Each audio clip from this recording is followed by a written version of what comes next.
লক্ষ্য 26 আজ বাঁকুড়ায় মুখ্যমন্ত্রী মমতা বন্দ্যোপাধ্যায় এসআইআর এর মাঝেই আজ বড়জোড়ায় সভা। বছর শেষে মেগা রাজনৈতিক সভা মমতার। আজ বাঁকুড়ায় মমতা বন্দ্যোপাধ্যায়ের সভা রয়েছে, মেগা রাজনৈতিক সভা। এসআইআর এর মাঝেই আজ বড়জোড়ায় সভা করতে চলেছেন মমতা বন্দ্যোপাধ্যায়। আবির প্রতিনিধি এই মুহূর্তে আমাদের সঙ্গে রয়েছেন, সরাসরি আবিরের কাছে যাব। আবির, আজকের এই মেগা রাজনৈতিক সভা থেকে ঠিক কি কি বার্তা দিতে চলেছেন মমতা বন্দ্যোপাধ্যায়? দেখো, 2026-এর বিধানসভা নির্বাচনের জন্য যে পুরোদস্তুর তৃণমূল কংগ্রেস তাদের যে রাজনৈতিক প্রচার কর্মসূচি তা শুরু করে দিয়েছে। আগামী 1 জানুয়ারি থেকে তৃণমূল কংগ্রেসের যে রাজনৈতিক প্রচার যে কর্মসূচি তাও শুরু হতে চলেছে এবং আজকে মমতা বন্দ্যোপাধ্যায় যে সভা করতে চলেছেন সেখানে হচ্ছে একই সঙ্গে হচ্ছে বাঁকুড়ার পাশাপাশি, তার কারণ বড়জোড়াতে আজকে যেখানে সভা হচ্ছে শিল্পাঞ্চল, তার সঙ্গে আসানসোল দুর্গাপুর শিল্পাঞ্চলকে জুড়েও পশ্চিম বর্ধমান জেলার একাধিক বিধানসভাকেও সামনে রেখে তৃণমূল কংগ্রেস তাদের যে রাজনৈতিক অবস্থান সেটা স্পষ্ট করে দেওয়া করবে। প্রথমত হচ্ছে যে লোকসভা নির্বাচনে বাঁকুড়া এবং বিষ্ণুপুর যে দুই লোকসভা আসন, তার মধ্যে বাঁকুড়া লোকসভা আসন তৃণমূল কংগ্রেস জয়লাভ করে। বিষ্ণুপুর লোকসভা আসনে স্বল্পের ব্যবধানে তারা হেরে যায়। যদিও বিধানসভা ভিত্তিক ফলের ক্ষেত্রে দেখতে পাওয়া গিয়েছে যে একাধিক আসনে প্রাপ্ত ভোটের নিরিখে তৃণমূল এবং বিজেপির মধ্যে যে ভোটের যে ওঠানামা তা লক্ষ্য করতে পারা গিয়েছে। 2026-এর ক্ষেত্রে তৃণমূল কংগ্রেস দেখতে চাইছে যে সমস্ত জায়গাগুলোতে তাদের ব্যবধান কমে গিয়েছিল বা যে সমস্ত জায়গাগুলোতে ব্যবধান স্বল্প হয়েছে বা যে সমস্ত জায়গাগুলোতে তারা মনে করছে তাদের পুরোদস্তুর রাজনৈতিক প্রচার করে সেই জায়গা থেকে ফল আরো বেশি ভালো করতে হবে, সেই জায়গার জন্য আলাদা আলাদা করে নজর দেওয়া হচ্ছে। যেহেতু এসআইআর আবহের মধ্যেই সভা হতে চলেছে, অবশ্যই নির্বাচন কমিশনের যে ভূমিকা তা নিয়ে বারবারই তৃণমূল কংগ্রেসের তরফ থেকে তোপ দাগা হচ্ছে। তারা বরাবর ধরেই উল্লেখ করছে যে বিজেপিকে কার্যত সহযোগিতা করার চেষ্টা করছে নির্বাচন কমিশন এবং গত কয়েকদিন ধরে বারবার কমিশনের কাছে যাওয়া এবং আগামীকাল অভিষেক বন্দ্যোপাধ্যায় নিজে কমিশনের কাছে যাচ্ছেন, ফলে তারা নির্বাচন কমিশনের প্রতি চাপ বজায় রাখতে চাইছে। কিন্তু এই যে সভাগুলো করা হচ্ছে, সবার মূলত বা মুখ্যত তৃণমূল কংগ্রেসের তরফ থেকে দুটো উদ্দেশ্যের জায়গাতে। এক, যে তারা এখন থেকে রাজনৈতিক ময়দানে বা প্রচারে থেকে তাদের দলের সমস্ত স্তরের নেতা কর্মীদেরকে এখন থেকে ভোটের ময়দানে নামিয়ে দিচ্ছে। দ্বিতীয়ত হচ্ছে যে গত কয়েক বছর ধরে তারা যে কাজ করেছে সেই উন্নয়নের ফিরিস্তি যেমন তারা নিয়ে যাচ্ছে, ঠিক তেমনিভাবে রাজনৈতিকভাবে তারা এই নির্বাচনকে ঠিক কিভাবে দেখছে এবং কোন কোন ইস্যুতে তারা বিজেপি বিরোধিতার জায়গা তৈরি করেছে সেই প্রসঙ্গের কথা বারবার ধরে তারা মানুষের সামনে নিয়ে আসতে চাইছে। ফলে অবশ্যই তৃণমূল কংগ্রেস চেয়ারপারসন মমতা বন্দ্যোপাধ্যায়ের আজকে এই সভা থেকেই রাজনৈতিক দিকগুলোই থাকবে। একদিকে হচ্ছে এসআইআর ইস্যুতে যে অবস্থান নিয়ে তারা যেটা বলেছেন সেই প্রসঙ্গে এখানকার মানুষের কাছে তুলে ধরা, আর দ্বিতীয়ত কেন রাজনৈতিকভাবে বিজেপি বিরোধিতার কথা তারা বলছেন সেটাই বড়জোড়ার সভা থেকে তুলে ধরবেন। একেবারে দলনেত্রী ঠিক কি বার্তা দেন সেদিকেই তাকিয়ে কর্মী সমর্থকরা। ধন্যবাদ আবির। নিউ টাউনে দুর্গা অঙ্গনে শিলান্যাস করলেন মুখ্যমন্ত্রী মমতা বন্দ্যোপাধ্যায়। হিডকোর তত্ত্বাবধানে প্রায় 18 একর জায়গার উপর গড়ে উঠবে দুর্গা অঙ্গন। মুখ্যমন্ত্রী জানান, সারা বছর 365 দিনই দর্শনার্থীরা আসতে পারবেন। প্রতিদিন 1 লক্ষ দর্শনার্থীর আসার ব্যবস্থা। মুখ্যমন্ত্রী বলেন, এই দুর্গা অঙ্গনই হবে বাংলার সংস্কৃতির মিলনস্থল। একই সঙ্গে নতুন কর্মসংস্থানও হবে বলে জানান মুখ্যমন্ত্রী। মুখ্য সচিবের নেতৃত্বে ট্রাস্ট সবকিছু দেখাশোনা করবে। আগামী 2 বছরের মধ্যে দুর্গা অঙ্গন সম্পূর্ণ করার লক্ষ্যমাত্রা। আজকের এই দিনটি আমি মনে করি আমাদের সকলের কাছে এক ঐতিহাসিক দিন এবং আমাদের বাংলার পালঙ্কে আরেকটি মুকুট বলতে পারেন। দুর্গাপুজো তো ঘরে ঘরে হয়, পাড়ায় পাড়ায় হয়, ক্লাবে ক্লাবে হয়, তা সত্ত্বেও আর একটা দুর্গাঙ্গন করার প্রয়োজন কোথায়? প্রয়োজন এই কারণে, যেটা আমাদের জাতীয় উৎসব হিসেবে ইউনেস্কোর কাছ থেকে যে সম্মান পেয়েছি সেই সম্মানটাকে সংরক্ষিত রাখার জন্য আজকের দিন এবং ভবিষ্যৎ প্রজন্মের জন্য এই দুর্গা অঙ্গন 365 দিনই আপনারা দেখতে পাবেন। এসআইআর আবহে 26-এর প্রচার শুরু তৃণমূলের। বিধানসভা ধরে ধরে প্রচার কোঅর্ডিনেটর তালিকার প্রকাশ। 34 সাংগঠনিক জেলায় প্রচার কোঅর্ডিনেটরের নাম প্রকাশ করল তৃণমূল। বীরভূমে প্রচারের দায়িত্বে কোর কমিটি। 1 জানুয়ারি থেকে ভোট প্রচারে তৃণমূল।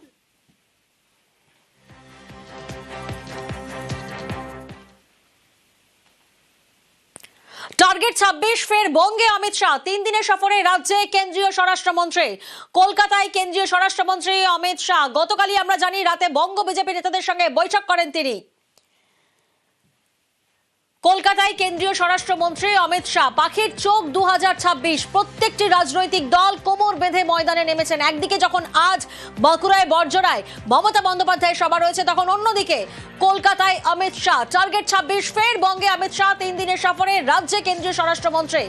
সুস্মিতা প্রতিনিধি এই মুহূর্তে আমাদের সঙ্গে রয়েছেন। সুস্মিতা, আমরা জানি ঠিক গতকাল রাতে বঙ্গ বিজেপি নেতাদের সঙ্গে বৈঠক করেন অমিত শাহ। আজ ঠিক কি কর্মসূচি রয়েছে?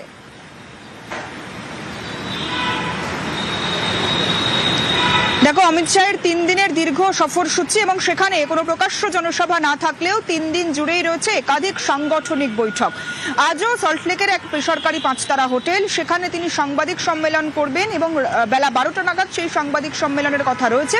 এবং উল্লেখযোগ্য বিষয়, আজকের এই সাংবাদিক সম্মেলন থেকেই এসআইআর আবহে, সিএ নিয়ে বা নাগরিকত্ব আইন নিয়ে যে দোলাচল কিংবা দোটানার সৃষ্টি হয়েছিল মতুয়া সমাজের মধ্যে, সেই প্রশ্নের বা সেই দোলাচল তিনি কাটাতে পারেন কিনা সেটা যেমন দেখার, ঠিক তেমনই আজ আবারও দ্বিতীয় দফায় অর্থাৎ বেলা 2টো থেকে তার 2টি বৈঠক রয়েছে এই সল্টলেকের বিজেপির যে দফতরের একেবারেই পাশে যে হোটেল রয়েছে সেই হোটেলে।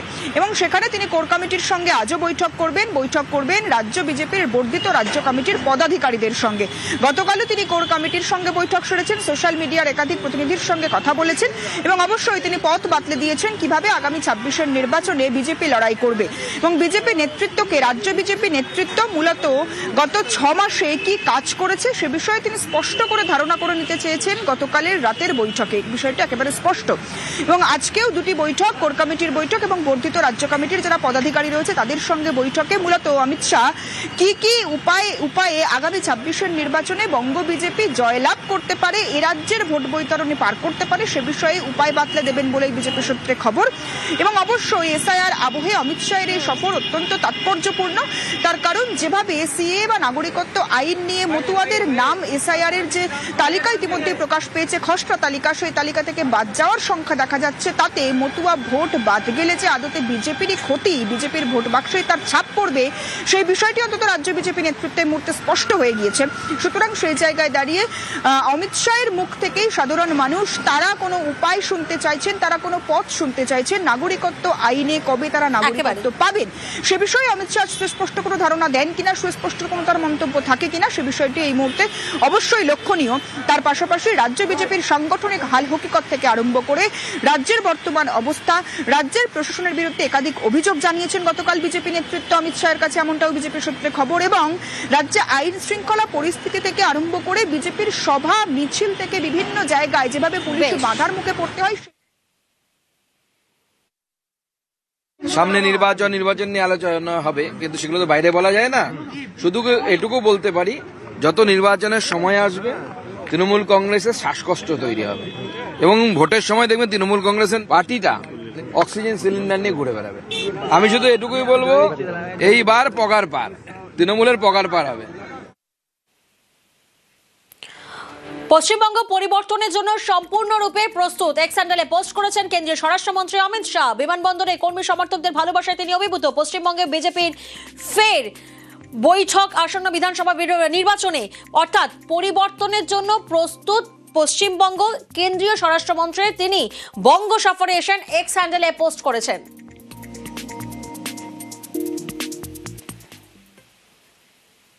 মুখ্যমন্ত্রীর নিশানায় বিজেপি, ভেঙে লুটে তছনছ করবে বলে তোপ মুখ্যমন্ত্রীর।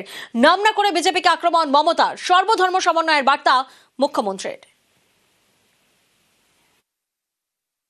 আমাকে অনেকে বলে আমি অ্যাপিজমেন্ট করি, আমি অ্যাপিজমেন্ট করি না, আমি সেকুলার সঠিক তথ্যে অর্থাৎ সর্বধর্ম সমন্বয়।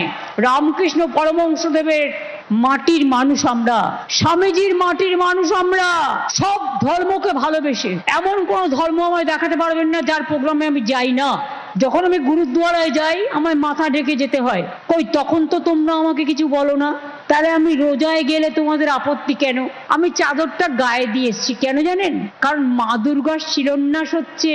এটা আমাদের ধর্ম শিক্ষা যে কেউ, আমরা হিন্দুরা মেয়েরা দেখবেন যখন পুজো হয় মাথায় কাপড় দেয় বউরা, গাটা ঢেকে নেয়, কারণ হচ্ছে এটা ওদের কালচার। সব ধর্মেই কোনো না কোনো কালচার আছে। সেই কালচারটা আমি যদি বলি মানবো না, হয় কখনো? ভেঙে দিচ্ছে, লুটে নিচ্ছে, তছনছ করে দিচ্ছে। কে থাকবে না, কত মানুষ আজকে অসহায়। আমি মা দুর্গার কাছে শুধু প্রার্থনা করব, জাগো মা, অশুভ শক্তির বিনাশ করো, অসুরদের বিনাশ করো, দানব শক্তির বিনাশ করো, মানবিক প্রাণ ফিরিয়ে দাও, মনুষ্যত্বকে বাঁচিয়ে দাও।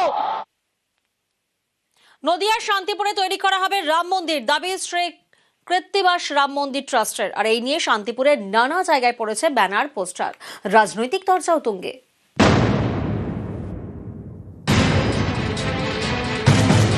শান্তিপুরের মাটিতে গড়ে উঠুক রামের মন্দির, এমনই ব্যানার পোস্টার পড়েছে শান্তিপুরের নানা জায়গায়। নদিয়ার শান্তিপুরে বেলঘরিয়া 2 নম্বর গ্রাম পঞ্চায়েত এলাকা, এখানে তৈরি হবে রাম মন্দির, দাবি শ্রী কৃত্তিবাস রাম মন্দির ট্রাস্টের। তাদের এও দাবি প্রায় 10 বিঘা জমির ওপর মন্দির হবে, এর জন্য খরচ হবে প্রায় 100 কোটি টাকা। 2026 থেকে শুরু হবে মন্দির তৈরির কাজ, টার্গেট 3 বছরের মধ্যে কাজ শেষ করা। এই রাম মন্দির তৈরির কথা জানিয়ে বিভিন্ন জায়গায় পড়েছে ব্যানার পোস্টার, সেখানে লেখা হয়েছে কৃত্তিবাস ওঝার জন্ম শান্তিপুরে, বাংলা ভাষায় রামায়ণ রচনা করেছিলেন, সেই মাটিতে রাম মন্দির তৈরি করবে শ্রী কৃত্তিবাস রাম মন্দির ট্রাস্ট।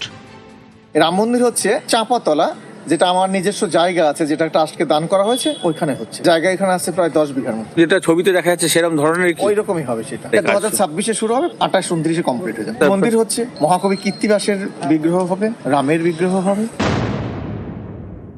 রামের নামে কেউ মন্দির করলে আপত্তিটা কোথায়? কিন্তু ট্রাস্টি যদি করে, বিশ্বাসযোগ্য ট্রাস্টি দরকার, কারণ জনগণের টাকা যেন নয় ছয় না হয় এবং সেটা যেন ওই কাজেই ব্যবহার হয়। ভারতীয় জনতা পার্টির মূল এজেন্ডা ছিল 24 সালে রাম মন্দির, যেখানে রাম মন্দির হয়েছিল সেই বুথে, সেই লোকসভা সিটে পরাজিত হয়েছিল। শান্তিপুর থেকে রঞ্জিত সরকার, নিউজ 18 বাংলা। প্রয়াত খালেদা জিয়া, প্রয়াত বাংলাদেশের প্রাক্তন প্রধানমন্ত্রী, বিএনপি চেয়ারপারসন খালেদা জিয়া প্রয়াত। দীর্ঘদিন অসুস্থ ছিলেন খালেদা জিয়া। 23শে নভেম্বর থেকে ভর্তি ছিলেন ঢাকার হাসপাতালে। আজ সকাল 6টায় ঢাকার হাসপাতালে মৃত্যু হয় তাঁর। 80 বছর বয়সে প্রয়াত বিএনপি চেয়ারপারসন। বাংলাদেশে ভোটের আগে প্রয়াত বিএনপি চেয়ারপারসন। সম্প্রতি দেশে ফিরেছেন খালেদা পুত্র তারেক। প্রতিনিধি মৈত্রী এই মুহূর্তে আমাদের সঙ্গে রয়েছেন। মৈত্রী, দীর্ঘ রাজনৈতিক সংগ্রামী জীবনের পাশাপাশি স্বাস্থ্য নিয়েও তো অনেক দিন ধরে লড়েছেন খালেদা জিয়া। একেবারে দেখো, খালেদা জিয়া তিনি 17 সালে যখন তিনি জেলবন্দী হন এবং অভিযুক্ত হন, তারপর থেকেই সমস্যা, তার কিডনির অসুখ থেকে শুরু করে ডায়াবেটিস এবং লিভারের সিরোসিস অফ লিভার, একাধিক সমস্যার সঙ্গে দীর্ঘদিন ধরে লড়াই করেছেন তিনি। বছরের গোড়াতেই তাকে লন্ডনে নিয়ে যাওয়া হয়েছিল উন্নততর চিকিৎসার জন্য। তার যে জেলবন্দি অবস্থা থেকে মুক্তি পাওয়ার পরই তাকে লন্ডনে নিয়ে যাওয়া হয়েছিল। সেখান থেকে ফিরে আসেন, কিন্তু যে দীর্ঘ রোগভোগের শারীরিক অবস্থার অত্যন্ত অবনতি হয়েছিল এবং সেই কারণেই 23শে নভেম্বর তাকে ঢাকার একটি বেসরকারি হাসপাতালে ভর্তি করা হয়েছিল। সেখানেই তার চিকিৎসা চলছিল।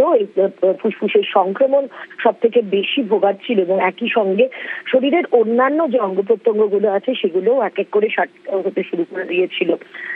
সেই জায়গায় থেকে তার বড় ছেলের 17 বছর বাদে ফিরে আসা এবং বাংলাদেশের মাটিতে মায়ের সাথে দেখা হওয়া, সেটা হয়েছে হয়তো অনেকেই বিএনপির পুরনো যারা কর্মীরা রয়েছেন তারা অনেকেই বলছেন যে হয়তো বড় ছেলে তারিক রহমানকে দেশের মাটিতে ফিরে আসা এবং তাকে দেখার ইচ্ছা ছিল বেগম খালেদা জিয়ার, যিনি এমন একটি সময় বিএনপির হাত ধরেছিলেন যখন তার স্বামী জিয়াউল হক হত্যা হয়ে গিয়েছেন এবং সেই সময় দল ভেঙে যাচ্ছে।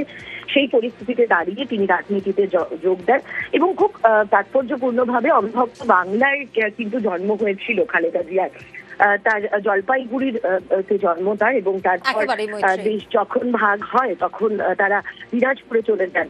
ফলে সব মিলিয়ে আজ ঠিক নির্বাচনের মুখে বিএনপির জন্য এটা বড় সেটব্যাক, খালেদা জিয়ার মৃত্যু।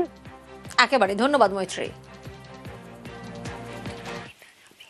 কর্মসূচি দেশনেত্রী বেগম খালেদা জিয়া আমাদের মাঝে নাই, পৃথিবী থেকে তিনি চলে গেছেন। তার মৃত্যুতে 7 দিন ব্যাপী বাংলাদেশ জাতীয়তাবাদী দল বিএনপি শোক পালন করবে। কেন্দ্রীয়ভাবে গুলশানস্থ চেয়ারপারসনের কার্যালয় ও নয়াপল্টনস্থ কেন্দ্রীয় কার্যালয়ে এবং জেলা পর্যায়ে দোক বহি খোলা হবে। যারা গণ্যমান্য ব্যক্তি আছেন সেই শহরের এবং আরো যারা মনে করেন বিভিন্ন রাজনৈতিক দলের নেতৃবৃন্দ মন্তব্য করবেন এবং